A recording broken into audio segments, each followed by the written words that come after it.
My friends, welcome to the 11th anniversary gala of the Tennessee Aviation Hall of Fame. If you would, please rise and face the flag.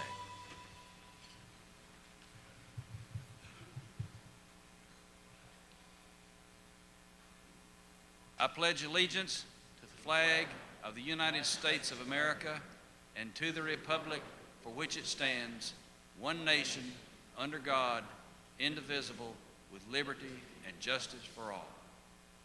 Thank you.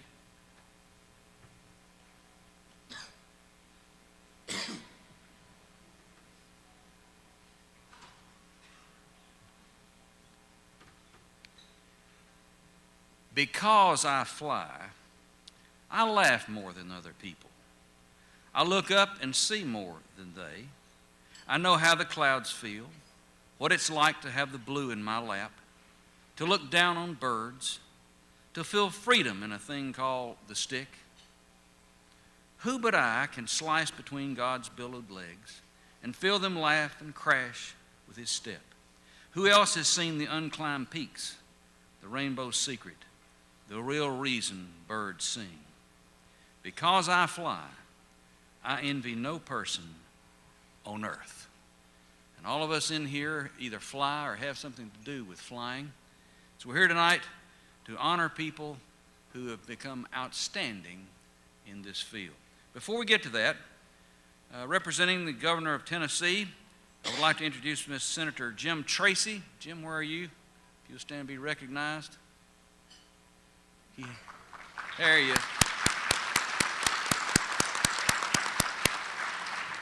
Jim has to go ahead and leave. He's got some pressing things, so we want to recognize him first.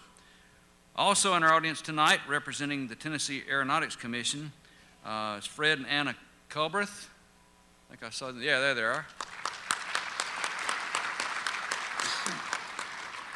And Bill and Linda Oriana. Bill's the new director of aeronautics. Doing a really great job. Yes, Brian and Kathy didn't make it? Don't see them. Okay. Well, he missed getting recognized.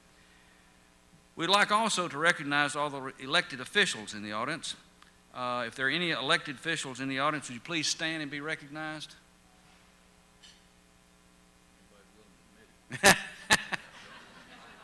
Well, you heard it. Bob said nobody's willing to admit it. The Tennessee Aviation Hall of Fame is honored to have inducted, up to this point, 41 individuals over the past 10 years. Each member's biography is in tonight's program, and it's also somewhat on these banners that are on each side of the stage. And I would encourage you to peruse their accomplishments. And I would like to all the past inductees who are here tonight to stand and be recognized, if you would, please. There are a fair number of them.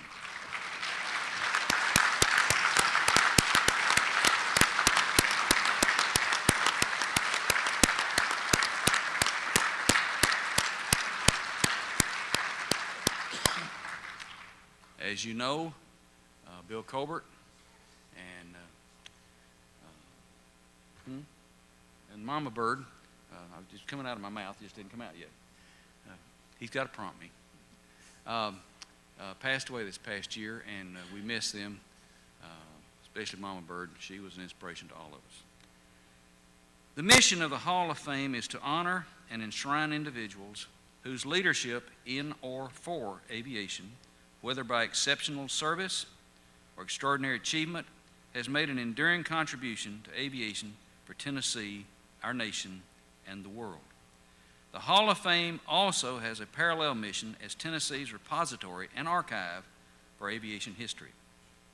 This is made possible through the state of Tennessee and the Middle Tennessee State University Aerospace Department, which receives, catalogs, and houses the Hall of Fame repository and archive, and we thank them so very much. It is with great pleasure now and honor that we recognize the accomplishments of the Tennessee Aviation Hall of Fame inductees of 2012. And with that, we'll have number one. While in high school, Joe Fleeman began to fly and also began rebuilding and repairing airplanes under the supervision of his father. During this time, Joe developed a deep interest in aviation and discovered his love for restoration. His first project was a Cessna T-50 Bamboo bomber. He located one in Florida, bought the aircraft, and transported it back to Lawrenceburg, Tennessee, in pieces, and started rebuilding the aircraft piece by piece. He refinished each part inside and out like a new piece of furniture. The award-winning bomber flew better than a factory-new aircraft. Through the years, the quality and renowned reputation of Joe Fleeman became well known among the aviation community. Across the United States, Joe has rebuilt some 18 aircraft to better than new condition. Among them was a Mustang II with a speed of 225 miles per hour. Joe has presented several aircraft at the Experimental Aircraft Association Oshkosh Air Venture through the years and is a two-time grand champion with a 1937 Jungmeister and a 1940 Piper J5. He also won reserve grand champion with 1953 and 1955 Piper Tri-Pacers and a 1946 Piper J3 Cub. Joe also has restored a long list of other vintage aircraft, including 1947 Piper PA-11, 1940 Luscombe, 1942 Stearman PT-17, 1948 Cessna 140, 1947 Piper PA-12, 1946 Aeronca Champion, and 1966 Cessna 180. The meticulous detail in Joe's restoration efforts is also reflected in his dedication as a flight instructor. His many students over the years are now in the aviation industry across the globe and share the passion they learned from Joe. The Federal Aviation Administration works closely with Joe on approvals of the aircraft he has rebuilt, and they are always delighted at the quality and expertise of his restorations. Restoring and rebuilding antique aircraft, flight instruction, sage aviation advice, and anything concerning flying from Joe is always first class. He is a true artisan, the consummate craftsman, teacher, mentor, and aviation professional. His dedication and devotion to the preservation of aviation and the quality of his work set a standard of excellence without parallel in aviation. For his extraordinary and enduring contributions to aviation for Tennessee, our nation, and the world, Joseph R. Fleeman is honored by and inducted into the Tennessee Aviation Hall of Fame this third day of November 2012.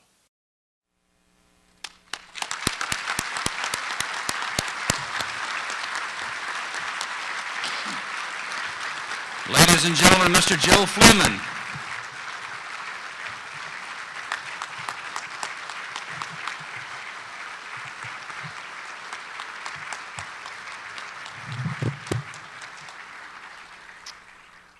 Joe, we have this plaque for you to hang on the wall. And we have this medallion that I'm going to hang around your neck. Thank you. And you may now speak if you like. Well, I won't keep you all night on the world of restoration. That gets kind of lengthy, especially those who's been involved in it, any old cars, airplanes, or whatever. It gets quite labor intensive. But it's been 44 years since I did the first one. It's been a long time, and I've enjoyed all of it. People I work for, been a joy to work with, and I'm going to go at it as long as I can. And it's been a lot of fun, and met some wonderful people down through the years, and I'm just very honored to be in the Hall of Fame, and I appreciate it. Thank you. And one other, okay. One other thing I might say is I appreciate everybody come up here in my behalf. I really appreciate you taking time to do that. Thank you. Folks, this is an overly modest man, and I must tell you a little story that happened to me just yesterday, Joe. A young lady from your newspaper down there called up, and she says, Mr. Minter, she says, can I talk to you about Mr. Fleeman's induction into the Hall of Fame? And I said, certainly. And she said, I said, but you need to talk to Joe. She said, well, I tried that. And she said, I said, well, what did he say? She said, well, when I asked him why he was being inducted in the Hall of Fame, he said he didn't know.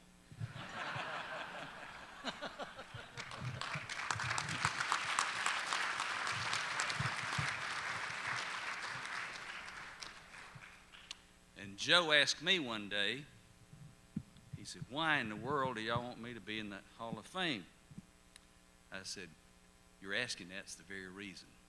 Here's a man that's dedicated his life to aviation. He wants no acclaim, no pats on the back, just do his thing and go on. And that's the kind of people who make a difference in aviation and in the world. And I'm proud to be a friend of Joe Fleeman.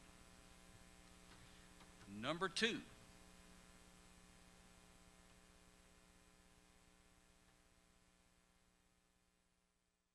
Bruce Holloway's hometown is Knoxville, Tennessee, where he was one of 2 children of Frank P. Holloway and Elizabeth Keener. He studied engineering for 2 years at the University of Tennessee before entering the U.S. Military Academy, where he graduated in 1937. After receiving his pilot wings at Kelly Field, San Antonio, Texas in 1938, he served for 2 years with the 6th Pursuit Squadron, 18th Pursuit Group in Hawaii, before taking a postgraduate course in aeronautical engineering at the California Institute of Technology. Shortly after the United States entered World War II, he went to Chungking, China, to begin his combat experience as a fighter pilot with the famed Flying Tigers of the American Volunteer Group. Remaining with that group after it was activated as the Army Air Force's 23rd Fighter Group, Holloway became its commander before returning to the United States in 1944. During that tour in China, he earned status as a fighter ace, shooting down 13 Japanese planes. As commander of the Air Force's 1st jet-equipped fighter group in 1946, General Holloway performed pioneer service in this new field of tactical jet air operations. After graduation from the National War College in 1951, he spent 4 years in Tactical Air Command as Deputy Commander of both the 9th and 12th Air Forces.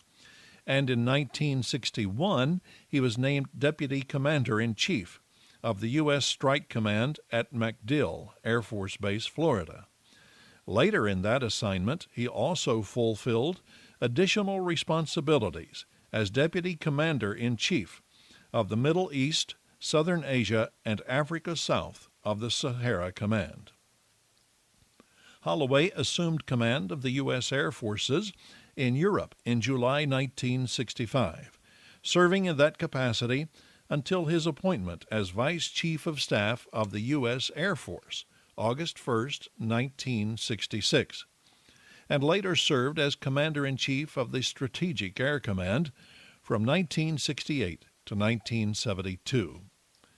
His decorations include the Army Distinguished Service Medal, Air Force Distinguished Service Medal, Silver Star, Legion of Merit, Distinguished Flying Cross, Air Medal, and foreign decorations which include the Order of the Sacred Tripod from China, the Chinese Order of the Cloud, Chinese Air Force Pilot Wings, the Grand Cross of the Order of Merit of the Federal Republic of Germany with star and sash, German Air Force Command Pilot Wings, the Most Noble Order of the Crown of Thailand, First Class, Knight Grand Cross, Honorary Royal Thai Air Force Wings, the Order of Aeronautical Merit from Brazil, and French Legion of Honor, Order of Commander.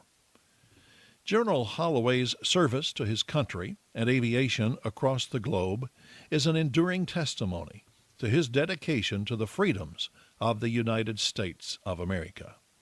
For his extraordinary and enduring contributions to aviation for Tennessee, our nation, and the world, General Bruce K. Holloway is honored by and inducted into the Tennessee Aviation Hall of Fame this 3rd day of November 2012.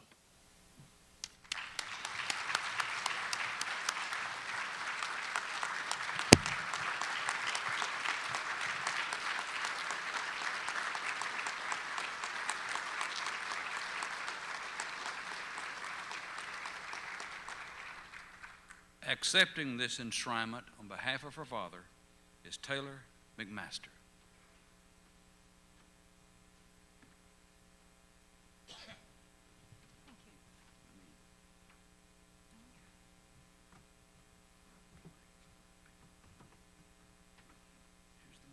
Thank you.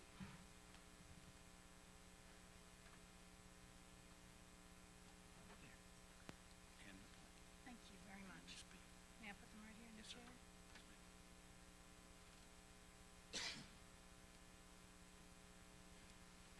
I want to express my thanks to all of you for this prestigious honor, but also for welcoming us to be with you tonight.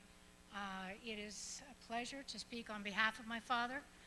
Those are pretty big shoes to fill, and I hope to do him honor tonight. But John Black, thank you. You have been most helpful in setting this all up, and all the members of the Tennessee Aviation Hall of Fame. Thank you again for the honor. It's a lovely evening. Congratulations to the other recipients of this honor and to the former recipients. I had the pleasure of meeting several of you during the cocktail hour. Congratulations to all of you and to your families. You have done royal service for us throughout the years for aviation, whether military or non, so thank you. I wanted to just talk a little bit tonight because I can't really talk from his experience so much as what we heard about it and what we knew about it. So I want to talk a little bit about my father as the officer, a little bit about the pilot, a little bit about the patriot, and a little bit about the man, and a little bit about the father. So I remember so often my father would talk about the fact excuse me, that he led a charmed life. And who can question that? When you think about someone who grew up in Knoxville, toted luggage and ice in Gatlinburg to make money during the summers growing up, and who could have imagined the kind of opportunity that he had and the career that he actually got to walk in. It's not something that everyone can aspire to grow up into. But he always remembered that he led a charmed life, and he talked about it often. Engineering was a natural for him. It's how his mind functioned. And I have to say that it was a near miss because when he grew up, he wanted to be a railroad engineer. However, he didn't like diesel. He only liked steam. And he knew the steam locomotives were going out, so he set his sights on flying. And again, you've heard some of the history of his education. He went to West Point, graduated West Point in 1937, received his pilot wings in 1938, and then had the opportunity to go to China. So in 1942, he went to China. Again, you know the history of that. You've probably all learned a lot about the Flying Tigers because it's sort of a magical story. But let me set the scene for you just a little bit, because he always talked about it as being like being one of the last of the cowboys. So set the scene, think about it. They had old planes. Those are the P-40s that were the older planes. They gave them to China. You sent them over to China to fight that war. So they had old planes. My father used to say it was one of the most colorful gathering of pilots he'd ever encountered in his life, the ones in China. They had no navigation or letdown aids. They were doing open field maintenance, and their early warning systems were Chinese people sitting on the hills with mirrors. It was like being a cowboy.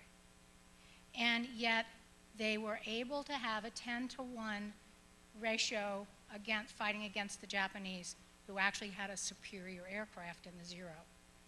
If you have not already read it, one of his crew chiefs has written a book called Herman the German, and I understand it is available on your Kindle, but it tells the story of how he put together 2 downed Japanese Zeros so they could fly against it and find out what its weaknesses were, because they knew they had a superior plane that they were fighting against. Even with all of that, a 10-to-1 ratio. Pretty amazing. Overall, my father loved being a leader, being there in China with the people that he was flying with, and of course forged lifelong friendships. Not only did they have the day-to-day operations, but one time the Chinese government called him and said, "We have a city that's being besieged by bandits up on the Tibetan border. Can you take care of it?" So you know what my father said? "Sure, we can take care of it." And they did. They relieved the city, did away with the bandits and relieved the city. So it was just a very mixed opportunity that he had. The letters of tribute that came in after following his death in 1999 were wonderful tributes from all kinds of people, all kinds of walks of life. But overall, they talked so much about what a gentleman he was, and that he was one of the finest leaders that they'd ever served under, but they also talked about how much he cared about his officers and his troops. And for him, it was so critical to treat every single person with kindness and with respect.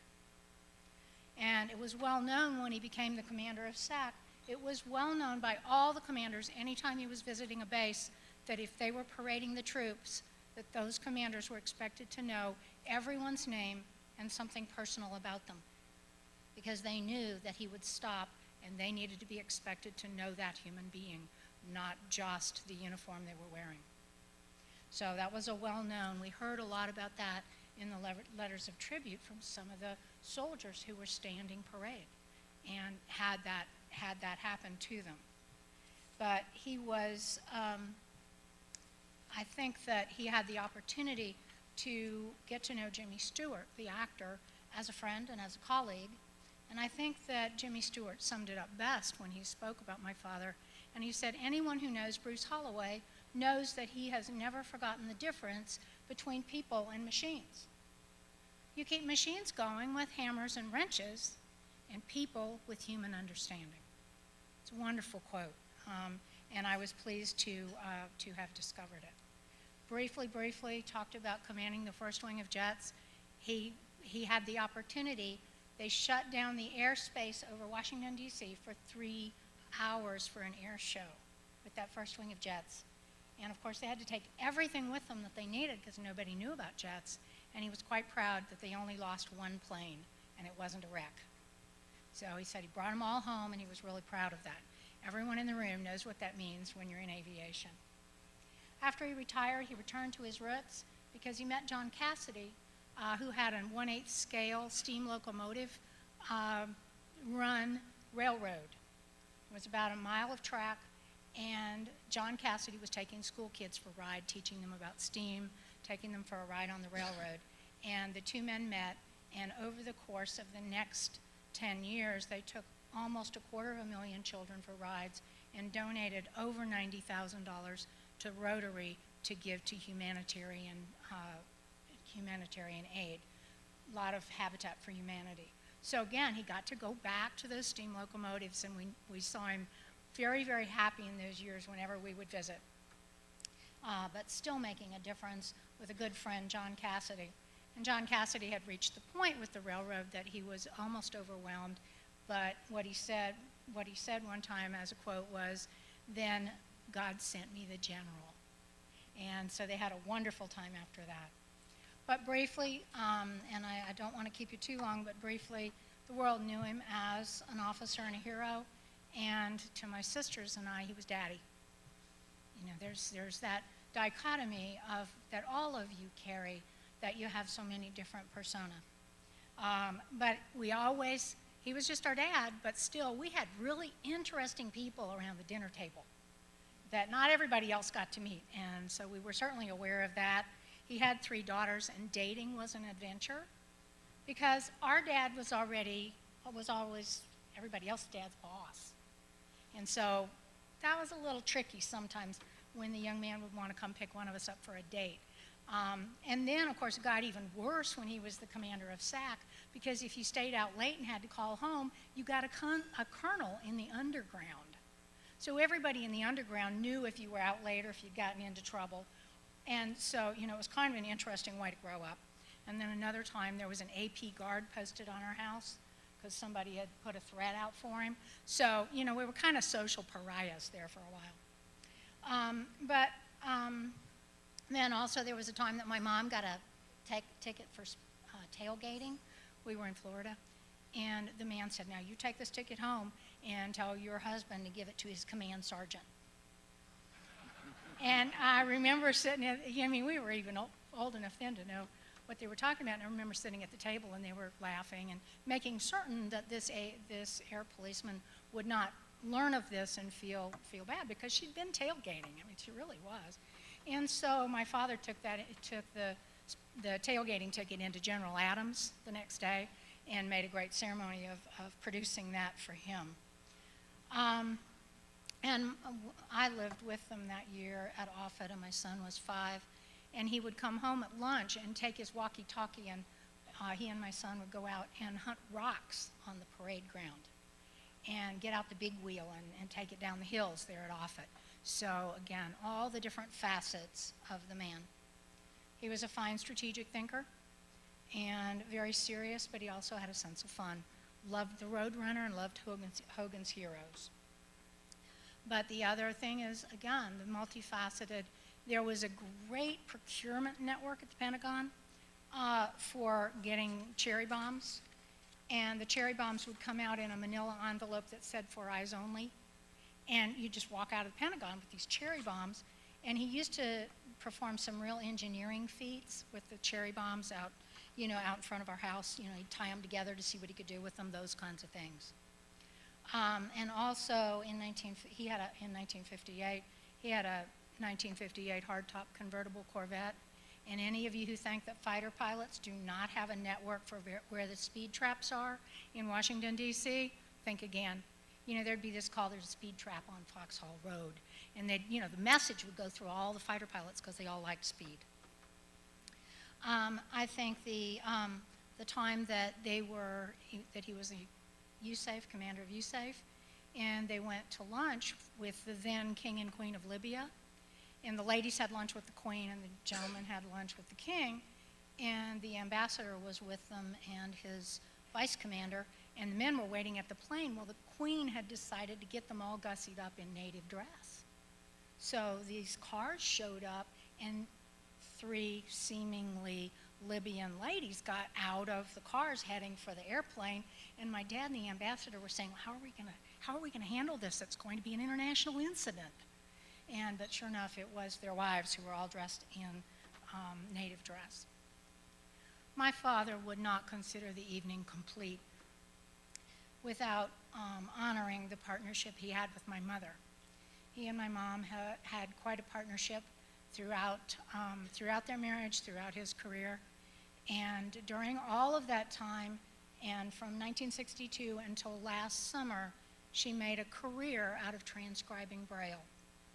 And she was transcribing the higher level math books for high school and college, and he was enormously proud of the contribution that she made as well. So he would feel this incomplete if that was not honored. Throughout my father's life, his heart lived in Tennessee because it's where he began. And like all of you in the room, he had a grand passion and love for aviation. I can't imagine a better honor for him that combines the 2 loves and the 2 passions. And I'd like to leave you with one brief story that I experienced with him. He was the keynote speaker at the 55th reunion of the AVG Flying Tigers, and I had the privilege to go with him. And we were at the Cavanaugh Air Museum in Addison, Texas, and they had 2 P-40s fully restored, and they had an AT-10 that was all rigged out like a Zero so they could have a dogfight, mock dogfight, over the airport. And at that point, my father experienced macular degeneration. But I was standing next to him when they cranked over the first P-40, and I happened to look sideways in one of those special, not-to-be-forgotten moments, and I saw the corner of his mouth quirk up, and he said, "It has been so long since I've heard that sound." And it was a very special moment. So he was, throughout his life, a great patriot who truly understood to the depths of his soul that freedom wasn't free.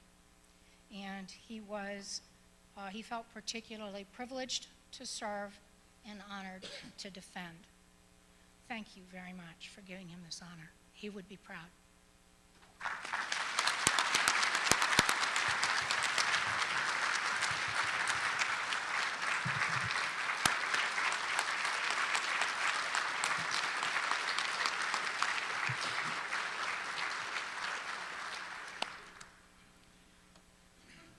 And now, ladies and gentlemen, the dreaded number 3.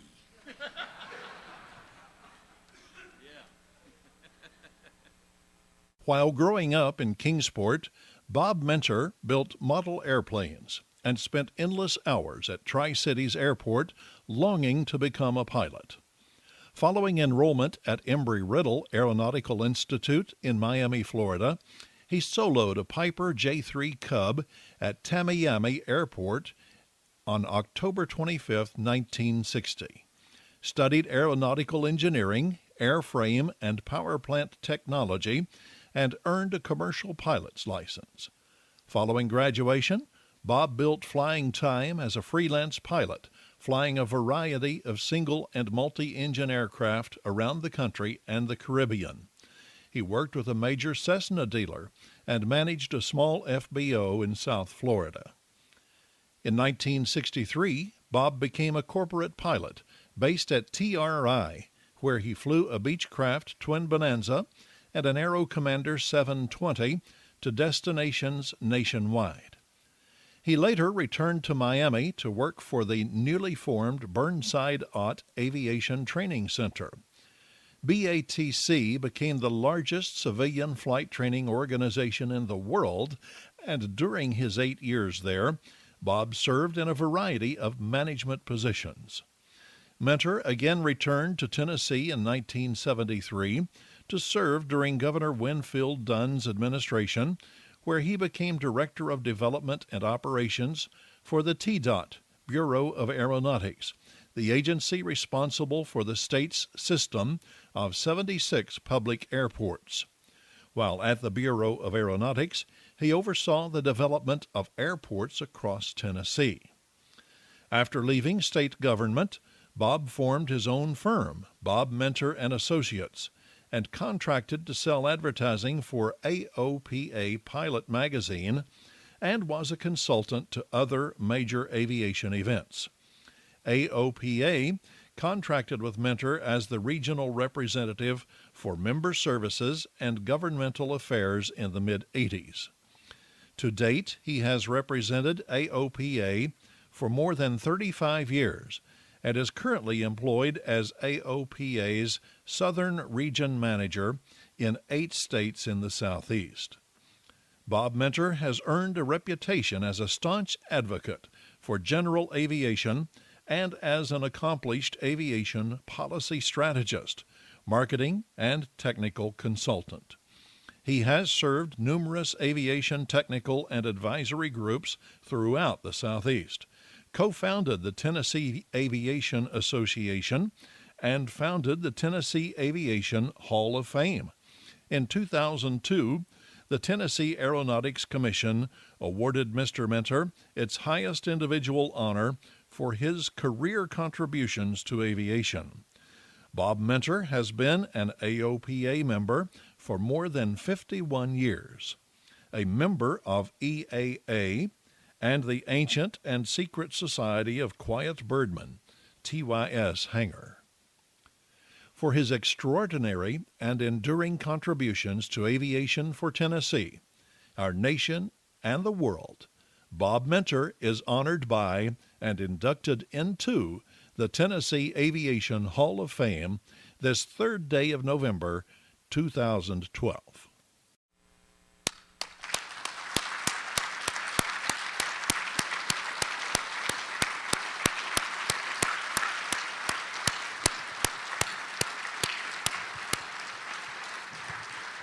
Bubba.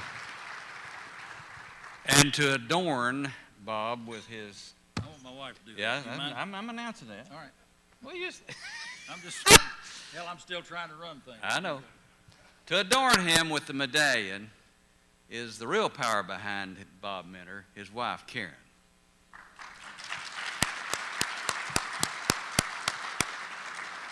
She is the wind beneath my wings, and anybody here that knows my wife, and most of you do know, that this really ought to be hers. That's right. Here you go. Put that up there. I'll get cotton out in 10 seconds.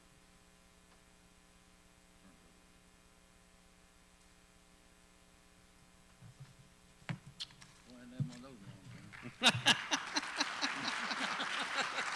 And of course, Karen, oh, this plaque, she may want to take that to the table for you.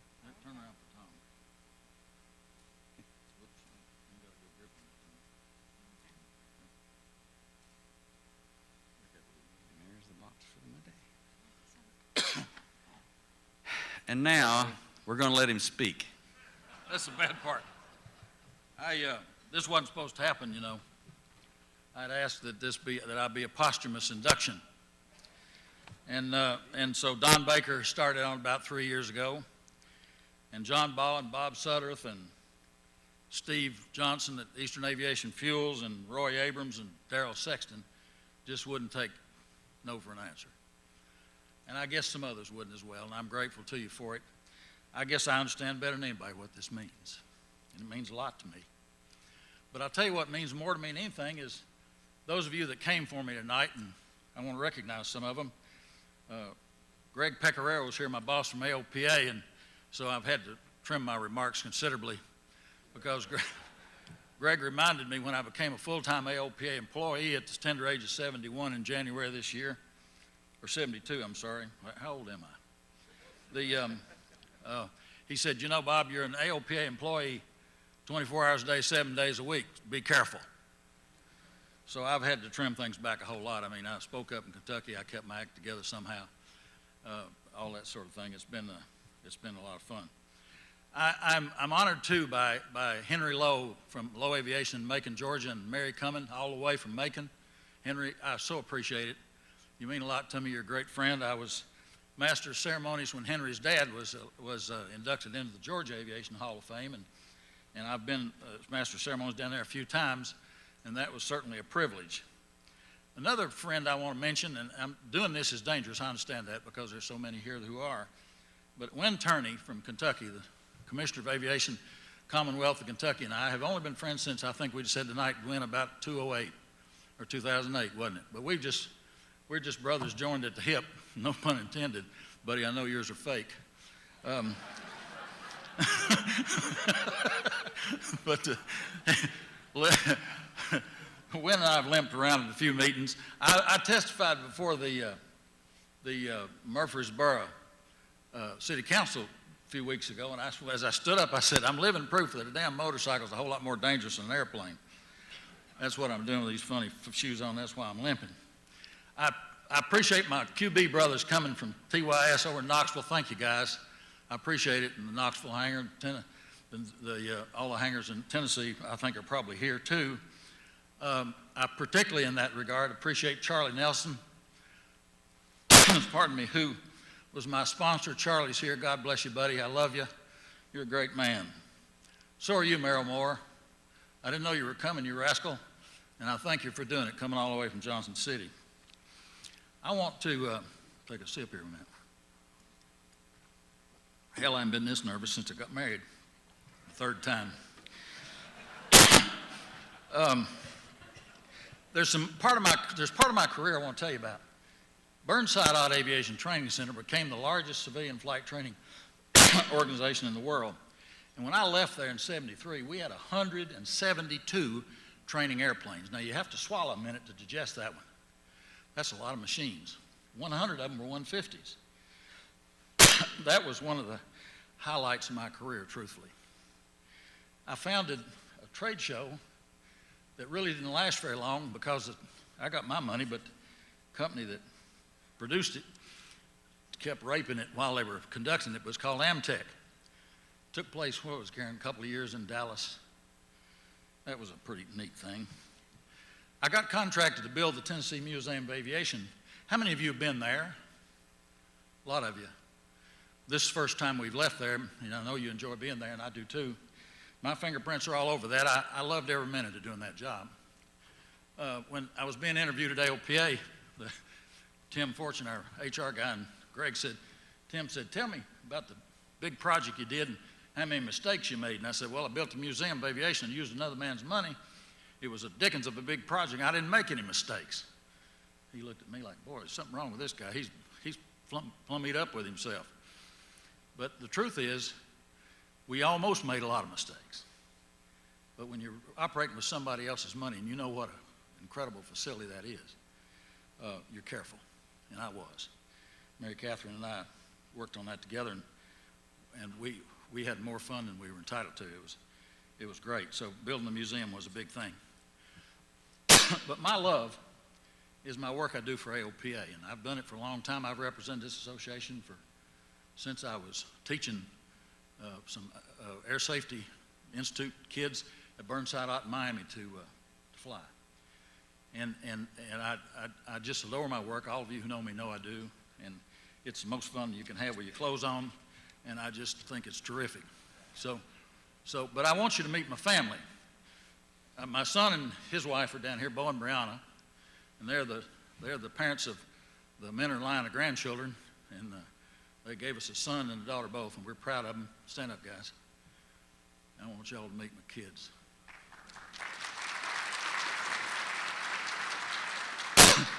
And our girls to whom we have been parents and grandparents, Christy and Karen Coleridge. Stand up, girls. And we didn't tell the rest of them about this. We've got a whole pile of young'uns around and grandchildren, and Bo and Brianna didn't dare bring theirs down here because Lowen would have been up here with me, and he wanted to talk more than I do. But seriously, the Aviation Hall of Fame is I don't know how to describe this to you. Without taking a thing away from this honor tonight, and it means the world to me, even though I didn't really want it. And when I found it, it had never occurred to me. But there is no way on earth that I can be more satisfied than I have been watching this thing for the past 10 years come to fruition. It has grown. It's got a lot of support. All of you who have contributed money to it for tonight and forever, the ones that we had know that. There's no way on earth I can express my gratitude to you sufficiently. This is an extraordinary thing. I don't own this. All I did was start it, and you probably know, most of you know why I did. Evelyn Bryan Johnson, Mama Bird, was getting recognized everywhere else but here. 57,640 hours of flying time that lady had. And I thought, my goodness, this is a crime. So Mac McWhirter, Henry, and Mac just prodded me along. He said, Menor, you got to do something about getting Tennessee in Aviation Hall of Fame. So I'm just the guy that went down and incorporated. I don't think for a moment, and you know better, that I did this by myself. I did not. My wife did a lot of it, I'll tell you that, and God bless her for it. But I didn't, I just sat around and watched it happen. But we've had a great board of directors. We've had the credibility that the Hall of Fame has now, and its reputation and its stature are entirely accountable to people that we've inducted, as you see here and here. I mean, we've inducted some incredibly great Americans, and the general's one of them, certainly.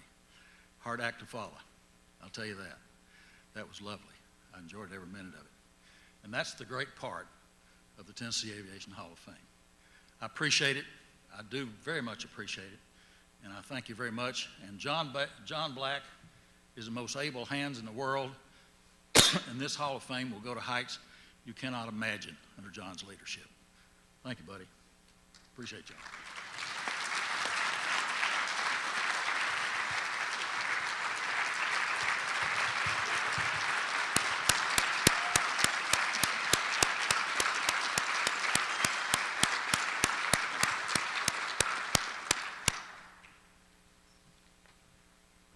Well, Big Bubba, I'll just have to say thank you from all of us. We appreciate the vision of the Hall of Fame, and you kind of run things, so we appreciate being prodded by you, and this is a special, special night. And lastly, our fourth inductee.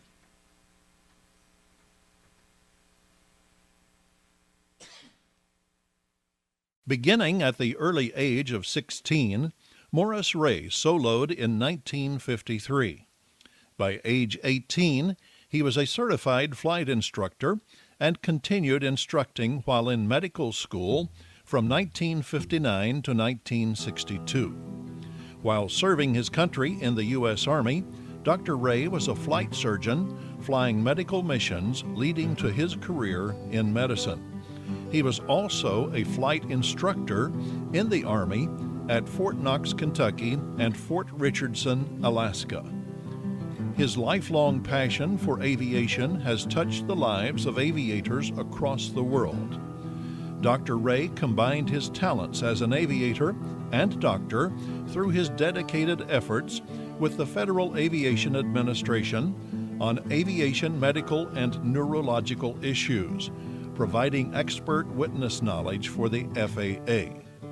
The aviation community and pilots across the United States have reaped the benefits of his valuable research focusing on the effects of flight and the neurological systems of the human body. Dr. Ray holds a ground-level, unrestricted aerobatic competency waiver and has competed and performed as an air show pilot with the Aero Shell T6 aerobatic team. A founding member of the Gold T6 aerobatic team, he performed at air shows across the country. In 1996, he performed at the Oshkosh Air Venture Air Show in a TBM-3. He is the recipient of numerous awards, including the prestigious Wright Brothers Master Pilot Award in 2004 and Flight Instructor of the Year in 2005 and 2008. He continues his dedication to aviation as a formation and safety training specialist, instructor and check pilot for the Commemorative Air Force, a designated pilot examiner for the Memphis Flight Service District Office, and chief flight instructor at Downtown Aviation in Memphis, Tennessee. His lifelong support of aviation as a pilot, instructor, and physician has provided valuable research for aviation and safety training to countless aviators. He has more than 11,400 hours of flight time in many aircraft types and continues his devotion to aviation. Dr. Morris Ray's service to his country, to the advancement of medicine within the field of aviation, and his extraordinary contributions to aviation have influenced and shaped flight safety for Tennessee and far beyond. For his extraordinary and enduring contributions to aviation for Tennessee, our nation, and the world, Dr. Morris W. Ray is honored by and inducted into the Tennessee Aviation Hall of Fame this 3rd day of November, 2012.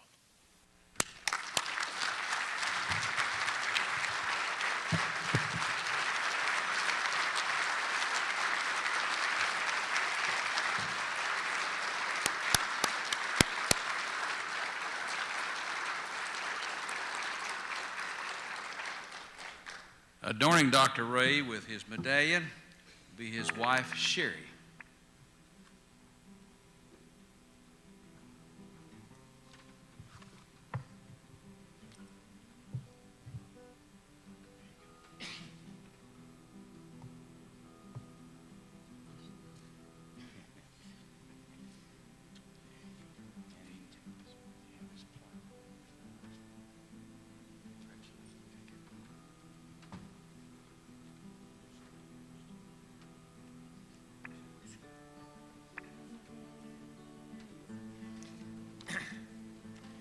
I'd like to thank the selection committee, the board of directors, for this honor, unexpected, probably undeserved. But thank you very much. Also, I'd like to thank the people from Memphis, Mississippi, and West Tennessee that came up here to partake of this evening. I'd like to spend just a few minutes contrasting being a CFI in 1955 and being a CFI in 2012. It was called a flight instructor's rating at that time. It's now a certificate. Don't know if that makes much difference. But what I'd like to do is contrast a little bit about what we had then, what we may have now, and maybe branch out a little bit into as another area of neurosurgery, just to kind of compare that there have been advances, and then there may be some areas that aren't advanced so much. I recall in 1955 working with a student through a solo through a private license in a 1940 J2 Cub.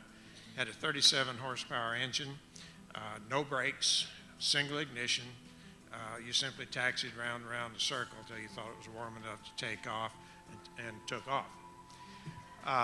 Last year at Oshkosh, had the opportunity to go out and look at one of this airplane's descendants, a Carbon Cub. Admittedly not the Piper, but still it's a Cub. 180 horsepower, tow brakes, a glass cockpit, not just the little round gauges that had little bears on them back from the Piper days, and a top speed of 118 knots versus a top speed of 60 miles per hour in the Cub. That's a considerable advancement in that period of time. I also was fortunate to be able to fly a little bit of charter back in 1956 in a Beach Bonanza. This was serial number 97. Came off the factory on the line in 1947. Had a wooden prop. It was it was not a ground adjustable. It was an adjustable pitch prop. Wasn't a constant speed prop. You could tweak it up and down as you wanted. Had a carbureted engine with a hand wobble pump that you got fuel pressure up in order to start it. It had a 165 horsepower engine. Last summer, a student of mine bought a brand new G1000 Bonanza. This airplane, same name, same company through multiple mergers, however, now has 300 horsepower, fuel-injected engine, constant speed prop, and thank God, being in Memphis, it had air conditioning. It changed a little bit.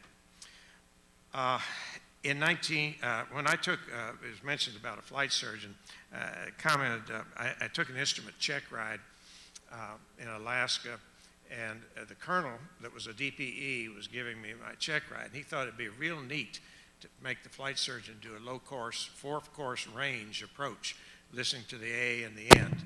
There are probably not too many here that know what I'm talking about, but those that you do, it was one of the last four-course ranges available in the U.S., and we did that. Fortunately, I had practiced it a little bit. We did it with the ears. He did give up a little bit because we did a GCA, or what's now called a PAR approach, into Elmendorf Air Force Base for a precision approach. Nowadays, we simply get the GPS programmed in and we follow the magenta line to where we're going to go. There's been a lot of change between doing it with your ears and doing it with your eyes, telling you exactly where you're going to go. Aviation's not the only thing that's made advances. When I first started in neurosurgery back in, had been in it a while, but in 1965, in order to localize brain tumors, we used to make a little incision in the back of the head, and then we would make a hole in the skull. And we did that with a brace and bit that Black & Decker would be proud of in those days. Drilled a hole, put a needle through the surface of through the substance of the brain into a cavity in the brain that was filled with fluid. We'd take the fluid out, put air in there. Then we could take a series of x-rays, and by the displacement of the air, we could have a rough idea of where a tumor might be, and then we'd have to go in and operate on it. That's the equivalent of the J2 Cub with no brakes and single ignition, etc. Nowadays, we use a magnetic resonance imaging. You lie in a big machine, makes a lot of noise, takes some pictures, they put an injection in your vein, and you can get millimeter accuracy as to where things are. Believe me, this will give you an accuracy that's more like GPS. The ventriculogram was more like the old four-course range. So there have been advances in both fields. The same Bonanza I was talking about had a synthetic vision set up on his G1000, so we could sit there. I had to disable that because he just watched the runway as he was coming in, didn't pay attention to the needles on the ILS, which works is good if you can get away with it. But in the same way in neurosurgery, we now have what they call stealth technology, where we can look at almost like a HUD that sits up there, and you can watch and see where the needle or where the trajectory you're going exactly in the brain and get very accurate localizations. Those are just examples of some things that have changed in two different widely disparate fields. But there are some things that, there are at least one thing that maybe hasn't changed a lot and where we have another frontier, I think. 3 weeks ago, I was flying with a 15-year-old student. We'd been over at West Memphis practicing landings for him. Came back to DeWitt, Spain in Memphis, and I called in on the radio and they said, airport's closed. And I said, why is that? He said, well, we've got some problems on the runway. So being interested, I flew over and there was a fire truck and a bunch of golf carts and a bunch of people going around and a very short Bonanza. It had landed with the gear up. So it was about 3 feet shorter than normal. By the way, we were in an airplane that I heard Bob here mention. It was over twice as old. It was a Cessna 150 in 1964. It was over twice as old as the student, and really over half as old as I am on there. So, but it still teaches people how to fly. The pilot was competent. He was conscientious. He got recurrent training. He got distracted because he was having a little bit of trouble with his flap switch. It didn't seem to work quite like he thought it ought to. And he just flat out forgot to put the gear down. And as a result, had a gear up landing. The technology has changed a lot, but we're still working with the same brain that we had back in 1955 or 1855 or 1055. It still has not accommodated to all the technological advances that we're having, that we've had in engineering, and hopefully we can improve that. We still get inattentive, we get forgetful, we get distracted. We're looking at something else. Our emotions may overcome our judgment. Our desire to get home may overcome our judgment. Maybe we don't have any judgment. That person, self-included on that. Maybe we haven't been taught what our judgment needs to be. And the old saying that we don't know what we don't know certainly is very true. So I think my comments would be that as a flight instructor for 55 to 12, a lot of advances have been made. We've still got a long ways to go. We have a new frontier to go, and it's my hope that with the use of everything from checklist to single pilot resource management, scenario-based training, maybe some psychological tweaking, that someday in the not too distant future, somebody will stand up here at this podium and say that, that they have seen the advances in the function of the pilot's ability to make a judgment that it's been my privilege to see in technology in the last 59 years of aviation. Thank you very much.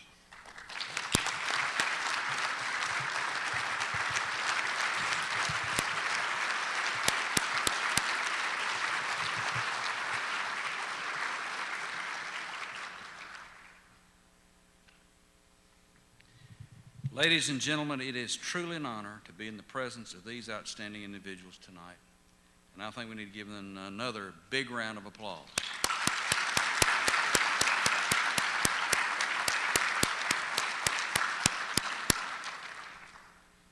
The Tennessee Aviation Hall of Fame and this event are possible because of all of you who are here tonight.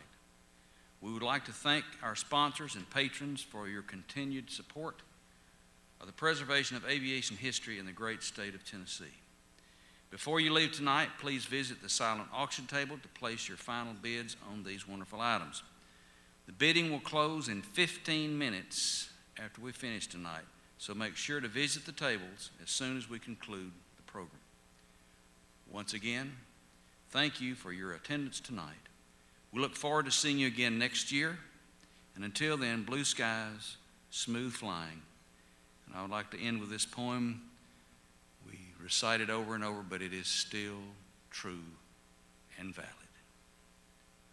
Oh, I have slipped the surly bonds of earth and danced the skies on laughter's silvered wings.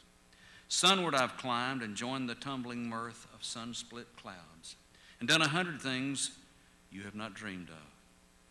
Wheeled and soared and swung high in the sunlit silence. Hovering there, I've chased the shouting wind along and flung my eager craft through footless halls of air. Up, up the long, delirious, burning blue, I've topped the windswept heights with easy grace, where neither lark nor even eagle flew. And while with silent, lifting mind, I've trod the high, untrespassed sanctity of space, put out my hand, and touched the face of God. Good night, and all of you have a safe trip home. Thank you.